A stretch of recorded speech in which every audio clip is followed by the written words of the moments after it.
Hi folks, I'm Todd Heitkamp, the owner of Dakota Angler here in Sioux Falls, South Dakota. And I'd like to welcome you to this week's edition of the Dakota Angler 2-Minute Fishing Report. Well, first off folks, I hope that all of you had a great holiday weekend, whether or not you were spending time with family and friends on a body of water, doing whatever. I hope all of you had a great Labor Day weekend. As far as the fishing report is concerned, the lakes that produced walleyes this past week, including those up in the northeast, are Opitz, Wabae, Bitter, Goose, Dry Lake by Clark, a few at Indian Springs, an emphasized few, and then also Clark, Clear Lake by south of Watertown, as well as Swan, and then also Big Stone. Down the southeastern part of the state, the lakes that produced walleyes this past week included Ponset, Thompson, Dry Lake by Willow Lake, Sinai, Albert, Madison, 81 Ponds, and a few at Campbell, Island, Twin, and Brand. Now, what techniques have guys been using to catch those walleyes? Well, the first one has been, again, guys are using bottom bouncers and spinners, whether or not you're talking about a single hook with minnows and a double hook with crawlers. And the reason why they're using that technique is they're covering a lot more water and they're looking for those more aggressive walleyes. And the second technique that accomplishes the same thing is pulling plugs. And a lot of guys are still out there pulling a lot of plugs right now. And the plugs that they're using are the Rapala Shad Wraps as well as the Berkeley Flicker Shads. And then we've been selling a lot of these, and whether or not you're looking for those aggressive perch or walleye, it's been the Salmo Hornet. That has been having the best success this past week. The third technique, and what we're going to spend a little bit more time talking about in Todd's Tackle Tips, is snap jigging, and we'll talk about that here in a little bit. And then also the panfish bite. The guys have been really looking forward to this time of year because the perch bite starts picking up and it's showing signs of doing that. Big Stone and Hendricks would probably be the two hottest lakes for perch right now. Other lakes included Ponset, Thompson, Albert, also Dry Lake by Willow Lake, Madison, Island, as well as Scott Slough. And then bluegills. A lot of guys overlook this species of fish, and a lot of guys are having a lot of luck with the bluegill fishing on lakes like Big Stone, Hendricks, Pickerel, and then also Cochran and Brand. Now, what have guys been doing to catch the perch and the bluegills? A lot of drop chain lures, such as the Pilkey and the Haley, tipped with live bait, whether or not you're talking about small minnows, waxworms, or maggots, which we have plenty of. But then also one of the things that we have, and a lot of guys have had quite a bit of success using them, are the green Belgian worms. And if you haven't seen them, stop by and take a look.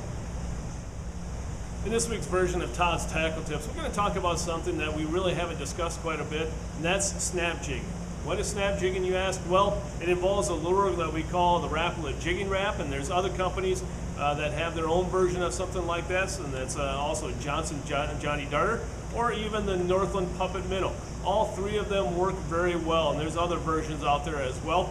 But all it involves is taking one of these lures, tying it on, and then casting it out as far as you can, and then tightening the line and snapping the rod back towards you, and that causes that jig to dart back at you. And as it's coming back down, as it's falling, that's when 90% of the strikes are going to occur. So again, you cast it out there, tighten the line, snap it back in, and let it fall back down. Tighten the line, snap it, and let it fall back down. Again, most of the bites that you will have with this presentation will occur on the fall of the jig.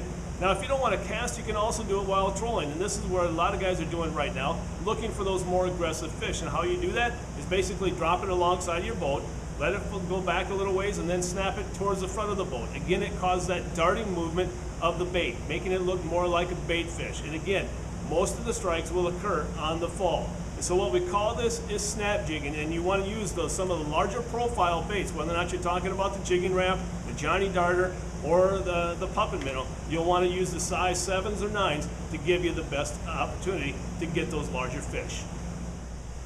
Now it's time to take a look at a few photos that you sent in to me this past week.